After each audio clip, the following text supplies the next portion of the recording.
Hello everyone welcome to School Plus. तो आज आम यह वीडियो माध्यम 2023 मसीह होता जूनियर टीचर एग्जाम जोटा कि विभिन्न डेट विभिन्न शिफ्ट एग्जाम होता। तो आज आम यह वीडियो माध्यम 10 नवेम्बर 2023 सेकेंड शिफ्ट जहाँ भी किसी English pedagogy English grammar English passage question जहाँ भी किसी पड़ा सबकि आज आम यही वीडियो माध्यम डिस्कसन करवा जोटा कि आपण मानकर आगामी एटी जोटा कि आमर असिस्टेंट टीचर जोटा कि आमर जूनियर टीचर रेगुलर पोस्ट एवं ता सहित आमर टीईटी सीटी बीईडी ओएसटीईटी स्पेशल टीईटी आमर आरएसटी आमर ओडब्ल्यूएससी ओ ट्रिपल एस अंडर जहाँ भी किसी एग्जाम होना कहीं जदि से एग्जाम सिलेबस रे इंग्लिश अच्छी कंपलसरी इंग्लिश तो अच्छी तो इंग्लिश अच्छी एवं ता सहित माने ओडब्ल्यूएससी ओ ट्रिपल एस अंडर जो जहाँ भी एग्जाम होना कहीं सब एग्जाम बहुत बहुत हेल्पफुल हम कहीं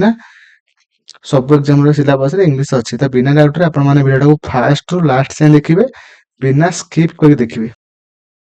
मोर आशा आपण माने पूरा पूरी सब क्वेश्चन को ठीक भाव बुझी पारिबे एवं से माने से क्वेश्चन ऑप्शन को लेके जहाँ भी किसी क्वेश्चन हे परिबो ताको मते मो डिस्कशन करिवि। आपण माने वीडियो को लाइक करदेबे चैनल को नवा थिले सब्सक्राइब करके ऑल नोटिफिकेशन ऊपर क्लिक करिवे जो द्वारा कि मु जहाँ भी किसी नया वीडियो अपलोड करिवे आपण मानकर फास्ट नोटिफिकेशन पाई परिबे। चलंतु वीडियो स्टार्ट करिवे। प्रथम क्वेश्चन अछि कहछि dash learning will lead to better long term retention than dash learning हला मोर चारटा ऑप्शन दिया जायछि चारटा ऑप्शन मधनु को लर्निंग माध्यम रे हमर माने बहुत बढ़े की लर्निंग हे परिबो एवं जो द्वारा कि बहुत लॉन्ग टर्म रिटेंशन हे परिबो माने हम माने बहुत दिन पर्यंत हमर हम माने ताको काम लगे परिबा हम माने मन रखि परिबा किंतु को लर्निंग थारू तो चार्जिला तो फर्स्ट माने ऑप्शन अछि distance physical visual logical meaningful रोग ना simplified and imaginary देखंतु हमर सेते बेले आपण माने पेडागोजी क्वेश्चन करछोंती तो चारटा ऑप्शन मध्यनु गोटे क्वेश्चन मा गोटे ऑप्शन भलो ठीक थिबो बा पॉजिटिव थिबो यदि क्वेश्चन नॉट पचार थिबो आपण मन ताको नेगेटिव ऑप्शन खोजिबे। ओके देखंतु हमर मीनिंगफुल लर्निंग हला जदि हमर गोटे पिल्लार मीनिंगफुल लर्निंग होउची तेबे सेटा काहाठारो बेस्ट ना रोट लर्निंग ठारो बेस्ट कहीं ना मीनिंगफुल लर्निंग यदि गोटे पिलार होउची तेबे सेटा बहुत दिन पर्यंत से मन रखि परिबो एवं ता सहित से तार कामर मध्ये से माने कामर लगे परिबो सेते बे हमर ऑप्शन सी हे जिवो सठिक आंसर। ओके तो परवर्ती हम क्वेश्चन बुझिबा। परवर्ती क्वेश्चन आपण माने देखिबार थिबे एठी कहिछि what are the three most important elements of message माने मेसेज रो तीनटा मोस्ट इंपोर्टेंट एलिमेंट अछि सेटा कोन कोन तो ऑप्शन अछि कंटेंट स्टाइल स्ट्रक्चर ना नीड्स पेज डेमोग्राफी ना मुताबर अछि time place action and noise reward channel.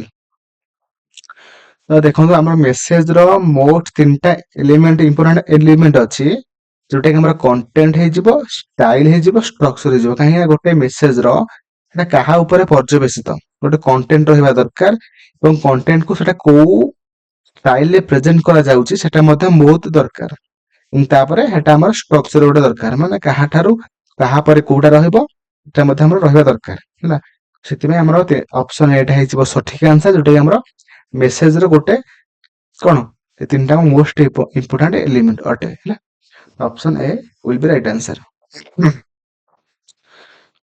तो परवर्ती क्वेश्चन को जिबा। परवर्ती क्वेश्चन कहिछि कोन reading long passages of a prose piece may be tiresome for the teacher हला it may also lead to difficult in learners understanding the content which is the best way to tackle this challenge हला मानसे कहिछि गोटे हम यदि पिला मानन गोटे long passage पढेबा बा गोटे प्रोज पढेबा ते पिला माने कोन होबे ना क्लांति अनुभव करियो टीचर मध्ये सेम आम मैंने को माने जो डिफिकल्टी पिला मानकर होउची हैला सेटा को आम माने माने पिला को बुझेला केमिति तो को माने बेस्ट मेथड कोटा को वे रे हम पढेबा जतरे कि पिला माने ठीक भार बुझी पारिबे एवं से बोर हेबे नाही क्लांति अनुभव करिवे नाही सेटा से पचार छैला। ऑप्शन अछि asking parents to teach such text at home during holiday माने छुट्टी रे पिला माने गार्डियन माने कहबे कि से माने छुट्टी रे घरे पढेबे ना आमे माने शिक्षक माने कोन माने अछंती हला ତାପରେ ଅଛି singing such long passage aloud accompanied by musical instruments। Musical instrument କୁ ୟୁଜ କରିକି ଆମେ ମାନେ କଣ ପଢେଇ ପାରିବା କି? ନା। giving a summary of the piece instead of explaining the entire text। ଆମେ ସମରି ଖାଲି ପଢେଇ ଦେଲେ ହବନି, ପୁରାପୁରି ବିଷୟ ପଢେଇବାକୁ ପଡିବ, ହେଲା କି? ତ ତାପରେ ଅଛି କଣ? dividing the text into smaller manageable unity to hold attention। କାହିଁକି ଆମେ ଯୋଉ ବଡଟା ଅଛି ନା, ଗୋଟେ ବଡ ପ୍ୟାସେଜ ଅଛି, ତ ସେଟାକୁ ଆମେ କଣ କରିବା ନା, ଡିଭାଇଡ କରିଦବା, ହେଲା। ଡିଭାଇଡ କରିଦବା ସ୍ମଲ ସ୍ମଲ କଣ ମ୍ୟାନେଜେବୁଲ କଣ ୟୁନିଟରେ ଡିଭାଇଡ କରିଦବା। ଡିଭାଇଡ କଲା ପରେ ଆମେ ମାନେ ପିଲାମାନଙ୍କର ଆଟେନସନ କୁ ହୋଲ୍ଡ କରିବା ପାଇଁ ଆମେ ମାନେ ସେଇ ଟାଇପ ରେ ପଢେଇବା, ଯୋଉଟା କି ଆମର ବେଷ୍ଟ ୱେ ହବ। କାହିଁକି ନା ଯଦି ଗୋଟେ ବଡ ପାର୍ଟ ଅଛି, ତାକୁ ଆମେ ମାନେ ପୁରା ପାର୍ଟ ପାର୍ଟ କରିକି ଡିଭାଇଡ କରିଦବା ୟୁନିଟରେ, ତାପରେ ଯାଇକି ଆମେ ମାନେ ପିଲାମାନଙ୍କୁ ପଢେଇବା, ଯୋଉଦ୍ୱାରା କି ପିଲାମାନଙ୍କର ଆଉ ସେମାନେ ବୋର ହେବେ ନାହିଁ ଏବଂ ସେମାନଙ୍କର ଠିକ ଭାବରେ ଲର୍ଣ୍ଣିଂ ହେଇପାରିବ, ହେଲା। ଅପସନ ଏ ହେଇଯିବ ସଠିକ ଆନ୍ସର। ତ ମୋର ଆଶା ଆପଣ ମାନେ କ୍ୱେଶ୍ଚିନ୍ କୁ ଠିକ ଭାବରେ ବୁଝିପାରୁଥିବେ। ଯଦି ବୁଝିପାରୁଛନ୍ତି ଭିଡିଓକୁ ଲାଇକ୍ କରିଦେବେ, ଚ୍ୟାନେଲକୁ ସବସ୍କ୍ରାଇବ କରିକି କମେଣ୍ଟ ମଧ୍ୟ ଲେଖିଦେବେ କି ବୁଝିପାରୁଛୁ ବୋଲି। ତ ତାପରେ ଅଛି what do we call a one way communication where the receiver does not provide feedback or ask questions and may or may not understand the sender message. ମାନେ ଆମର କୋଉ ଟାଇପ ର କମ୍ୟୁନିକେସନ ଯୋଉଟା କି ଆମର ଗୋଟେ ୱାନ୍ ୱେ କମ୍ୟୁନିକେସନ, ଏବଂ ସେଟା ଆମର କଣ ହୋଇଥାଏ ନା, ସେଥିରେ ମାନେ ଯୋଉ ଆମେ ଯାହାକୁ ବି ପଢେଇଥାନ୍ତି ବା ଯାହାକୁ ଆମେ କିଛି କହିଥାନ୍ତି ୱାନ୍ ୱେ କମ୍ୟୁନିକେସନ ରେ, ସେଟା କଣ ହେଇଥାଏ ନା, ଆମେ ସେ ମାନେ ଯିଏ ବି ଆମ କଥାକୁ ଶୁଣେ ସେ ଆମକୁ ଫିଡବ୍ୟାକ ଦେଇପାରେ ନାହିଁ, କାହିଁକି ନା ଏଟା ୱାନ୍ ୱେ ନା, ଫିଡବ୍ୟାକ ଦେଇପାରେ ନାହିଁ। ଏବଂ ତା ସହିତ ସେ ମଧ୍ୟ ଯାହା ବି ଶୁଣିଲା, ଯଦି ସେଥିରୁ କିଛି ଡାଉଟ ଆସିଲା, ସେ ମଧ୍ୟ କ୍ୱେଶ୍ଚିନ୍ ପଚାରି ପାରିବ ନାହିଁ। ସେ ବୁଝିଲା କି ନ ବୁଝିଲା ମଧ୍ୟ ଆମେ ଜାଣିପାରିବା ନାହିଁ। ସେଟା ହଉଛି ଗୋଟେ ୱାନ୍ ୱେ କମ୍ୟୁନିକେସନ। ଏଇଟା ଆମର କୋଉ ଟାଇପ ର ଲିସନିଂ ରେ ଯାଉଛି? ଅପସନ ଅଛି କ୍ରିଟିକାଲ ଲିସନିଂ, ନା ଆକ୍ଟିଭ ଲିସନିଂ, ନା ପ୍ୟାସିଭ ଲିସନିଂ, ନା ଆମର ଡିସ୍କ୍ରିମିନେଟିଂ ଲିସନିଂ। ତ କଣ ସଠିକ ଆନ୍ସର କଣ ହବ? କାହିଁକି ନା ଦେଖନ୍ତୁ, ଆମେ ମାନେ ଏଟା ୱାନ୍ ୱେ କମ୍ୟୁନିକେସନ, ମାନେ ପରସ୍ପର ଆମେ ମାନେ ଆକ୍ଟିଭଲି ପାର୍ଟିସିପେଟ କରିପାରୁନାହାନ୍ତି। ସେଥିପାଇଁ ଆମର ସଠିକ ଆନ୍ସର ହେଇଯିବ ଅପସନ ସି, ଯୋଉଟା କି ଆମର passive listening. Option C will be right answer, passive listening, ହେଲା। ତ ପରବର୍ତ୍ତୀ କ୍ୱେଶ୍ଚନ କହିଛି which of the following is not a good strategy to increase participation of non-native speaker in the class।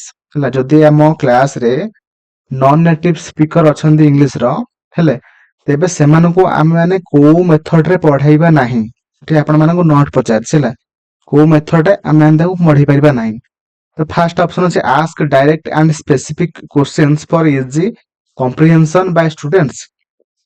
Direct and specific question ଆମେ ପଚାରି ପାରିବା ନାହିଁ, ହେଲା। ତ କଣ କରିବା?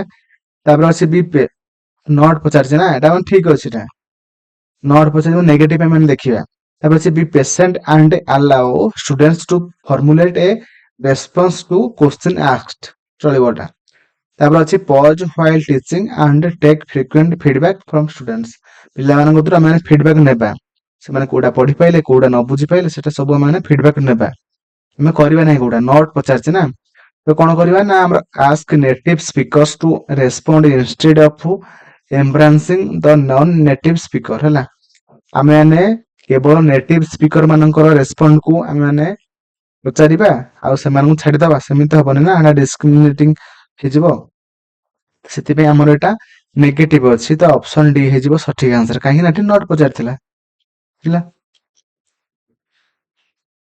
ତ ଏଇ 5ଟା କ୍ୱେଶ୍ଚନ ଥିଲା ଆମର ଇଂଲିଶର ପେଡାଗୋଜି କ୍ୱେଶ୍ଚନ। ଏବେ ଆମେ ମାନେ ଇଂଲିଶର ଗ୍ରାମାର କ୍ୱେଶ୍ଚନ କୁ ଯିବା।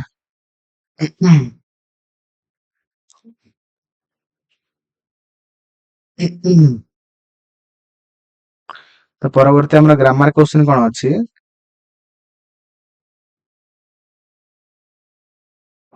କହିଛି complete the sentence with the correct form of tense, ହେଲା।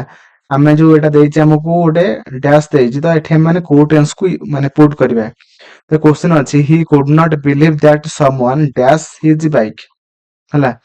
ସେ ମାନେ କଣ ନା ବିଲିଭ କରିପାରୁନି କି ମାନେ ତାର ବାଇକ୍ ଟାକୁ କିଏ ଚୋରି ନେଇକି ପଳେଇଛି, ହେଲା। ତ ଏଠି ଆମେ ମାନେ କଣ ପୁଟ୍ କରିବା? ଅପସନ ଅଛି ଇଜ ଷ୍ଟିଲିଂ, ହାର୍ଡ ଷ୍ଟୋଲେନ, ଷ୍ଟିଲ୍ସ, ନା ଷ୍ଟୋଲ। ଦେଖନ୍ତୁ ଗୋଟେ କାମଟା ହେଲା ଆଗରୁ ହେଇସାରିଛି, ବହୁତ ପୂର୍ବରୁ ହେଇସାରିଛି, ସେ ଏବେ ତାକୁ ବିଲିଭ କରିପାରୁନାହିଁ। ତ ସେଠି ଆମର କଣ ଲାଗିବ ନା ପାଷ୍ଟ ପାର୍ଟିସିପଲ ଲାଗିବ, ହେଲା କି, ଯୋଉଟା କି ଆମର ହାର୍ଡ ଷ୍ଟୋଲେନ। କାହିଁକି ନା ଏଇ କାମଟା ଆମର ବହୁତ ପୂର୍ବରୁ ହେଇସାରିଛି, ମାନେ ତା ବାଇକ୍ ଟା ବହୁତ ପୂର୍ବରୁ ଚୋରି ହେଇସାରିଛି। Option B will be right answer. Okay, had ଷ୍ଟୋଲେନ।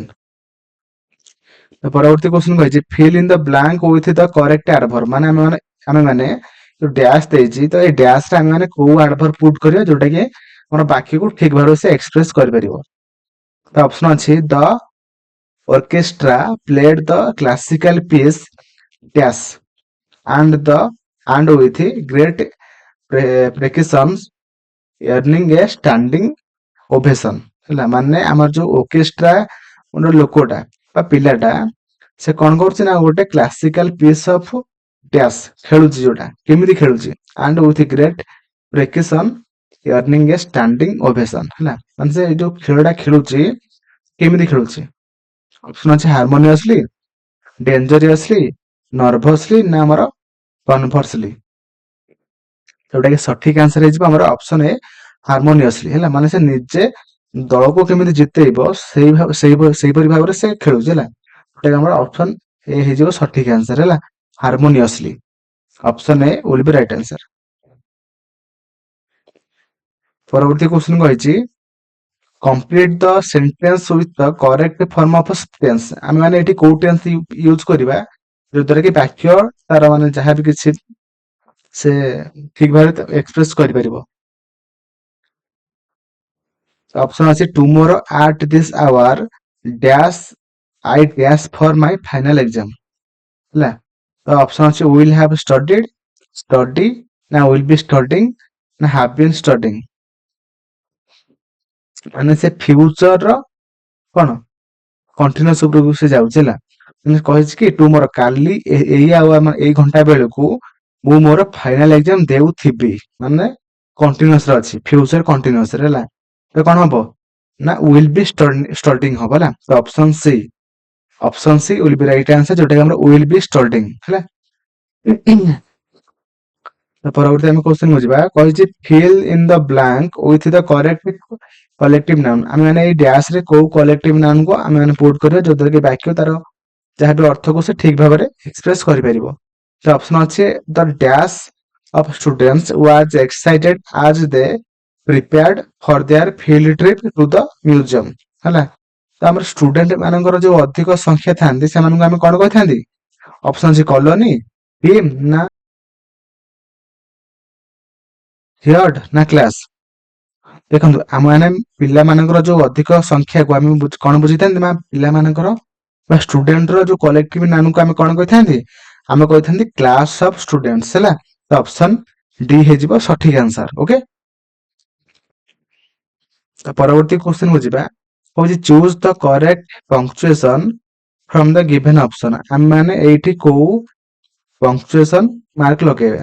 ହେଲା, ସେ କହିଛି ହି ଆସ୍କ୍ଡ if De had any plans for the weekend। ଦେଖନ୍ତୁ, ବାକ୍ୟଟା ଆମର ଏଇଠି ପୁରାପୁରି କଣ ହେଇଛି, ପୁରାପୁରି ସରିଯାଇଛି। ହେଲା, ସେଥିପାଇଁ ଆମେ ଏଠି କଣ ପୁଟ୍ କରିବା। ଅପସନ ଅଛି କମା, ଫୁଲ ଷ୍ଟପ, କଲନ ନା କ୍ୱେଶ୍ଚନ ମାର୍କ। ଆସ୍କ ଟାକୁ ଦେଖିବେ ନାହିଁ, କାହିଁକି ନା ଏଠି ଆମର ବାକ୍ୟଟା ପୁରାପୁରି ସରିଯାଇଛି। ସେଥିପାଇଁ ଆମର ଏଠି ଅପସନ ବି ହେଇଯିବ ସଠିକ ଆନ୍ସର। ହେଲା, ଫୁଲ ଷ୍ଟପ। ଏଇଟା ଆପଣ ମାନଙ୍କୁ କନଫ୍ୟୁଜ କରିବା ପାଇଁ ସେ ଆସ୍କ ଦେଇଛି। ହେଲା, ତ ପରବର୍ତ୍ତୀ କ୍ୱେଶ୍ଚନ କୁ ଯିବା। କହିଛି the word given in the bracket define the modification of noun based on this understanding। fill in the blank with the correct adjective form the given option। ଆମେ ମାନେ ଏଠି କୋଉ adjective ଲଗେଇବା। ହେଲା, ସେଇଟା ଲଗେଇବା। ତ ଦେଖନ୍ତୁ, ସେ କହିଛି କି she was captivated by the amusing dash story that unfolded on the pages of the old dusty book। ହେଲା, ଏଠି ଆମେ କଣ ପୁଟ୍ କରିବା। ତ ଏଠି ଅପସନ ଅଛି ମେଲୋଡିୟସ, ହିମ୍ସିକାଲ, ତାପରେ ଅଛି ମେଟାଲିକ ନା ଆପ୍ରିହେନ୍ସିଭ। ଦେଖନ୍ତୁ, ଏଠି ଆମର ସଠିକ ଆନ୍ସର ହେଇଯିବ ଅପସନ ବି, ଯୋଉଟା କି ହିମ୍ସିକାଲ। ହେଲା, ତ option B will be right answer. ତ ପରବର୍ତ୍ତୀ କ୍ୱେଶ୍ଚନ କହିଛି choose the correct punctuation mark from the given option. ଏଠି ଆମେ କୋଉ ପଙ୍କ୍ଚୁଏସନ ମାର୍କ ଆମେ ପୁଟ୍ କରିବା ହେଲା। ତ ଅପସନ ଅଛି the recipe call for the flour sugar eggs dash vanilla extract and a bowl ହେଲା। ତ ଦେଖନ୍ତୁ ଦି ତିନିଟା ଆମର ସବୁ ଜିନିଷ ପତ୍ର ଅଛି, ସେଥିପାଇଁ ଆମର ଏଠି କଣ ପୁଟ୍ ହବ, ଏଠି କମା ପୁଟ୍ ହବ ହେଲା। ତ recipe call for flour sugar egg ଏଠି comma vanilla extract and a bowl ହେଲା। ତ ଅପସନ ଡି ହେଇଯିବ ସଠିକ ଆନ୍ସର। ଓକେ, ତ ପରବର୍ତ୍ତୀ କ୍ୱେଶ୍ଚନ କହିଛି did she your dash dress her grand mother gave her to the party ହେଲା। ସେ କହିଛି କି ଆମର ମାନେ ସେ ଗୋଟେ ଯୋଉ ଡ୍ରେସ ଟାକୁ ପିନ୍ଧିଥିଲା, କୋଉ ଡ୍ରେସ ଟା ନା ଗ୍ରାଣ୍ଡ ମଦର ତାକୁ ଯୋଉଟା ଦେଇଥିଲେ ହେଲା, କୋଉଥିପାଇଁ ନା ସେ ପାର୍ଟିକୁ ଯିବା ପାଇଁ, ମାନେ ଗୋଟେ ସ୍ପେସିଫିକ ଡ୍ରେସ କଥା ଏଠି କୁହାଯାଇଛି ହେଲା। ତ ସେଥିପାଇଁ ଆମର ଏଠି କଣ ହବ ନା ଅପସନ ଅଛି ଦ ସମ୍ ଏ ଆନ୍, ଯେହେତୁ ଗୋଟେ ପର୍ଟିକୁଲାର ଡ୍ରେସ କଥା କୁହାଯାଇଛି ଯୋଉଟା କି ତା ଗ୍ରାଣ୍ଡ ମଦର ତାକୁ ଦେଇଥିଲେ, ସେଥିପାଇଁ ଆମର ସଠିକ ଆନ୍ସର ହେଇଯିବ ଅପସନ ଏ ଯୋଉଟା କି ଦ। ଓକେ,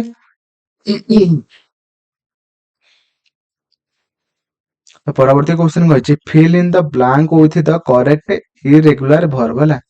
ଏଇଠି ଆମେ କୋଉ ଭର୍ବ କୁ ପୁଟ୍ କରିବା ହେଲା। ସେ କହିଛି କି he dash across the country on a road trip last summer ହେଲା। ମାନେ କଣ ଏଠି କହିଛି କୁହନ୍ତୁ ମତେ। ଅପସନ ଅଛି ଡ୍ରାଇଭ୍ସ, ଡ୍ରାଇଭ, ଡ୍ରାଇଭିଂ ନା ଡ୍ରୋଭ। ଦେଖନ୍ତୁ ଏଠି ଆମର ଲାଷ୍ଟ ସମର ମାନେ ପାଷ୍ଟ କଥା ସେ କହିଛି ହେଲା, ଯେହେତୁ ପାଷ୍ଟ କଥା କୁହାଯାଇଛି ଏଠି ଆମର କଣ ହବ ନା ଡ୍ରୋଭ ହବ ହେଲା। Option D will be right answer ହେଲା, ଡ୍ରୋଭ। ତ ପରବର୍ତ୍ତୀ କ୍ୱେଶ୍ଚନ କହିଛି fill in the blank with the correct preposition, ନା ଆମେ ମାନେ ଏଇଠି କୋଉ ପ୍ରିପୋଜିସନ ଲଗେଇବା ହେଲା। ଅପସନ ଅଛି କ୍ୱେଶ୍ଚନ ଅଛି ସି ଫାଉଣ୍ଡ ଦ ମିସିଂ କି ଡ୍ୟାଶ ଦ ସୋଫା କୁସନ୍ସ ହେଲା। ଅପସନ ଅଛି ଡ୍ୟୁରିଂ, ଏଟଅପ୍, ଏମଙ୍ଗେଷ୍ଟ ନା ଥ୍ରୋ ଆଉଟ୍। ମାନେ ସେ କଣ କହିଛି ନା ଗୋଟେ ମିସିଂ କି ମାନେ ଗୋଟେ ଚାବିଟା ହଜି ଯାଇଛି ହେଲା, କୋଉଠି ସେ ପାଇଲା ନା ସୋଫା ଯୋଉ ଗଦି ଯୋଉ ସୋଫା ପରେ ଯୋଉ ଗଦି ତକିଆ ନଥାଏ କି ତାକୁ ଆମେ କହିଥାନ୍ତି କୁସନ୍ସ ହେଲା। ତ ଏଠି କଣ ହବ, କୋଉ ପ୍ରିପୋଜିସନ ଏଠି ଲାଗିବ, କଣ ହବ ନା ଆମର ଏମଙ୍ଗେଷ୍ଟ, ମାନେ ସେ ପାଖାପାଖି ସେ ପାଇଲା। ସେ ଫାଉଣ୍ଡ ଦ ମିସିଂ କି ଏମଙ୍ଗେଷ୍ଟ ଦ ସୋଫା କୁସନ୍ସ ହେଲା। Option C will be right answer. ତ ପରବର୍ତ୍ତୀ ଆମର ଏତିକି ଥିଲା ଆମର ଇଂଲିଶର ଗ୍ରାମାର କ୍ୱେଶ୍ଚିନ୍। ଏବେ ଆମେ ଯିବା ଇଂଲିଶର ପ୍ୟାସେଜ କ୍ୱେଶ୍ଚିନ୍ କୁ ହେଲା।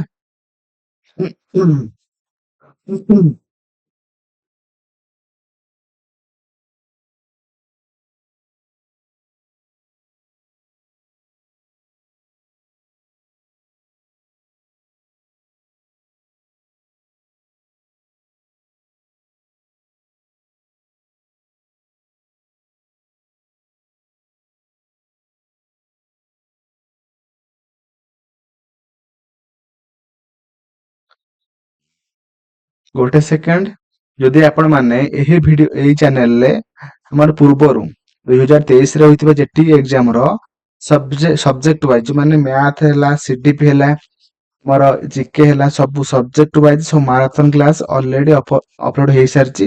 ଯଦି ଆପଣ ମାନେ ଯାଇକି ଦେଖି ନାହାନ୍ତି ଯାଇକି ଦେଖନ୍ତୁ, କାହିଁକି ନା ପୁରାପୁରି ମାନେ ସବୁ ସିଫ୍ଟର କ୍ୱେଶ୍ଚିନ୍ ଗୋଟେ ଭିଡିଓରେ ଆପଣ ମାନେ ପାଇପାରିବେ ହେଲା। ଏବଂ ଭିଡିଓକୁ ଲାଇକ୍ କରିଦେବେ, ଯାହା ବି ଭିଡିଓ ଦେଖିବେ ଟିକେ ଲାଇକ୍ କରିଦେବେ। ଓକେ, ଚାଲନ୍ତୁ ଆମେ ପ୍ୟାସେଜ କ୍ୱେଶ୍ଚିନ୍ କୁ ଯିବା। ଏଠି ଆପଣ ମାନଙ୍କୁ କହିଛି which sentence has the correct placement of adverb only, ଚାରିଟା ଅଂଶ ମଧ୍ୟରୁ କୋଉଠି ଆମର ମାନେ ଆଡଭର୍ବ ଯୋଉଟା କି ଆମର ଠିକ ଭାବରେ ପୁଟ୍ ହେଇଛି ବା ଠିକ ଜାଗାରେ ଅଛି। ଅପସନ ଅଛି she eats vegetable only on Sunday। ତ ପରବର୍ତ୍ତୀ କ୍ୱେଶ୍ଚିନ୍ ଅଛି ଅପସନ ଅଛି she eats only vegetable on Sunday, she only eats vegetable on Sunday, she eats vegetable on Sunday only। କୁହନ୍ତୁ ମତେ, ଆପଣ ମାନେ ଅପସନ ଦେଖନ୍ତୁ ମତେ କୁହନ୍ତୁ କି ଆମର ଓନ୍ଲି ଟା ଆଡଭର୍ବ ଆକାରରେ କୋଉଠି ଠିକ ଭାବରେ ପ୍ଲେସମେଣ୍ଟ ଅଛି। ଦେଖନ୍ତୁ ଆମର ସଠିକ ଆନ୍ସର ହେଇଯିବ option A sorry option B, she eats only vegetables on Sunday, ମାନେ ସେ ମାନେ ଏଇ ଭର୍ବ ଟାକୁ ସେ ଡେସ୍କ୍ରାଇବ କରୁଛି। ଏଠି କିନ୍ତୁ ଦେଖନ୍ତୁ ସେ ସଣ୍ଡେ କୁ ଡେସ୍କ୍ରାଇବ କରୁଛି, ସଣ୍ଡେ ଗୋଟେ କଣ ନା ଗୋଟେ ଭର୍ବ ନୁହେଁ, ଯେହେତୁ ଏଠି ଇଟ୍ସ ଗୋଟେ ହଉଛି ଗୋଟେ ନା ଗୋଟେ ଭର୍ବ, ଯେହେତୁ ଇଟ୍ସ କୁ ସେ ଓନ୍ଲିଟା ଆମର କଣ କରୁଛନ୍ତି ଡେସ୍କ୍ରାଇବ କରୁଛି ବା ମୋଡିଫାଇ କରୁଛି, ସେଥିପାଇଁ ଆମର ଅପସନ ବି ହେଇଯିବ ସଠିକ ଆନ୍ସର, କାହିଁକି ନା ଓନ୍ଲିଟା ଗୋଟେ ଠିକ ଆଡଭର୍ବ ପ୍ଲେସ ରେ ସେ ରହିଛି ହେଲା, option B will be right answer.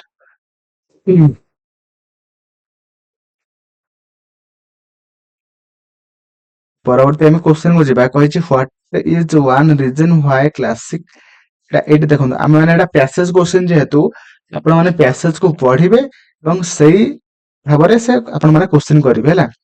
ଆପଣ ମୁଁ କହିଦଉଛି କି ଏଠି କହିଛି what is one reason why classic literature like pride and prejudice and great expectations has lasting impact on readers, ହେଲା। କୁହନ୍ତୁ ମତେ ଗୋଟେ, ଏଇଟା ଆପଣ ମାନେ ପ୍ୟାସେଜ ପଢିବେ ଏବଂ ପଢିଲା ପରେ ଆପଣ ମାନେ ଗୋଟେ ରିଜନ ଦେଖେଇବେ କି ଏଇଟା ଆମର ପ୍ୟାସେଜରେ ଥିଲା ବୋଲି। ତ ଅପସନ ଅଛି ଆପଣ ମାନଙ୍କୁ ଏଠି ଦେଖେଇଛି, କହିଛି they provide a glimpses into past societal norm and value, ନା କହିଛି they are easy to read and understand, ତାପରେ କହିଛି they are filled with modern technology and futuristic concept, ନା ତାପରେ କହିଛି the focus solely on fictional world. ଦେଖନ୍ତୁ ଏଇଟା ଆମର କଣ ହବ ନା ଗୋଟେ ରିଜନ କୋଉଟା ହବ ନା ଯୋଉଟା ଆମର ପ୍ୟାସେଜରେ ଅଛି, ଆପଣ ମାନେ ପଢିବେ ଏବଂ ପ୍ୟାସେଜ କଲା ପରେ ଅପସନକୁ ଦେଖିକି ଆପଣ ମାନେ କରିବେ, ଯୋଉଟା କି ଅପସନ ଏ ହେଇଯିବ ସଠିକ ଆନ୍ସର, ଯୋଉଟା କି they provide a glimpses into past societal norm and values, ହେଲା। ତ ସେଇପରି ଭାବରେ ଆମେ ମାନେ ପରବର୍ତ୍ତୀ କ୍ୱେଶ୍ଚନ କୁ ଯିବା, କହିଛି what is the enduring power and classic literature attributed to, ହେଲା। Option it's reflection of shared humanity and critical thinking, ତାପରେ ଅଛି it's popularity among contemporary readers, ତାପରେ ଅଛି it's ability to predict the future, ତାପରେ ଅଛି ଇଟ୍ସ ହିଷ୍ଟୋରିକାଲ ଆକୁରେସି।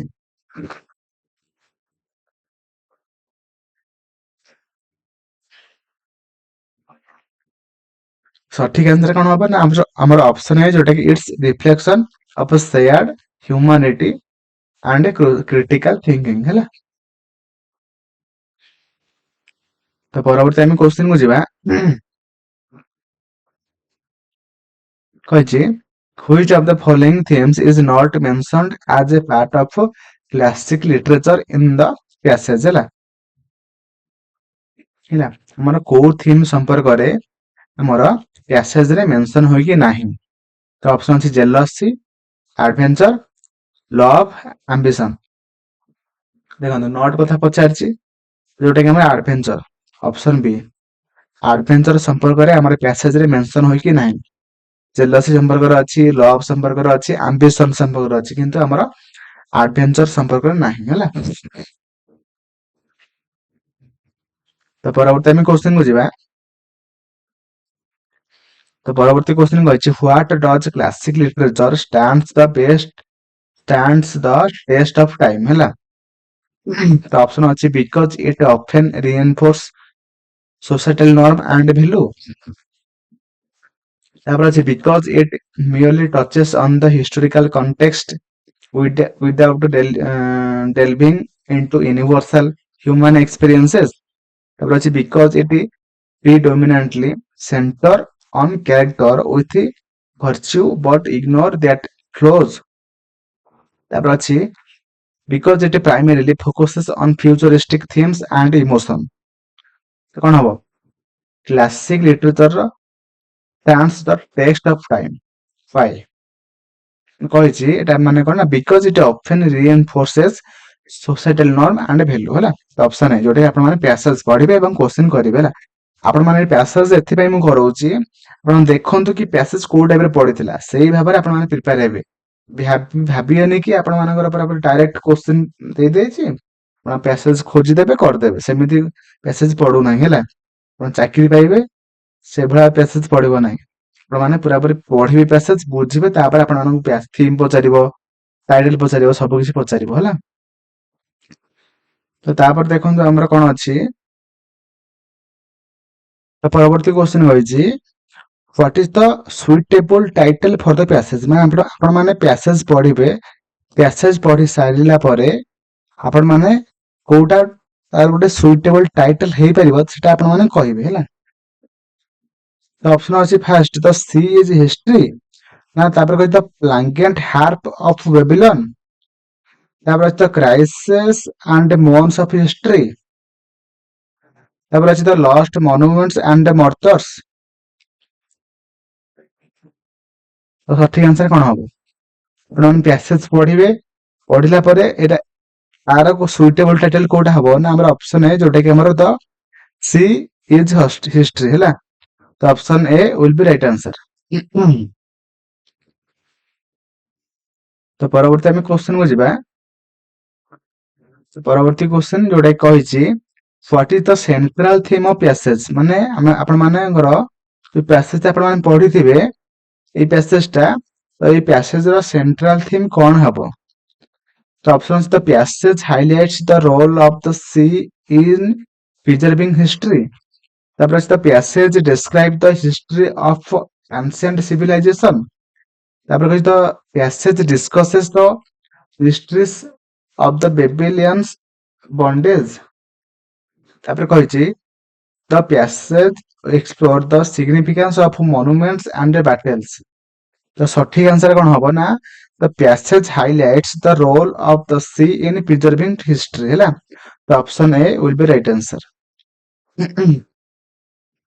तो परवर्ती आमे क्वेश्चन को जिबा कहिछि which word in the passage is an synonym of benediction हैला। तो बेनेडिक्शन लो कोडा कोडे सिनोनिम हबो हैला। तो ऑप्शन अछि ब्लेसिंग कर्स प्रेयर ना डिवोशन जोटा कोन हबो ना हमर होछि बेनेडिक्शन माने को ना ब्लेसिंग आशीर्वाद हैला। तो option A will be right answer हैला। तो परवर्ती आमे क्वेश्चन को जिबा कहिछि according to the passage what do the right coverage resemble हैला जोटा कि ऑप्शन अछि corals mosaic monocles ivory bracelets. सठिक आंसर हबो मोनाकिल्स हैला। Option C will be right answer okay. तो परवर्ती आमे क्वेश्चन को जिबा कहिछि एटा आपण माननकु तो कहिछि choose the sentence that uses the correct conjunction हैला। चारटा ऑप्शन मधुनु कोउटा जोटा कि करेक्ट कंजक्शन लागिছিলা।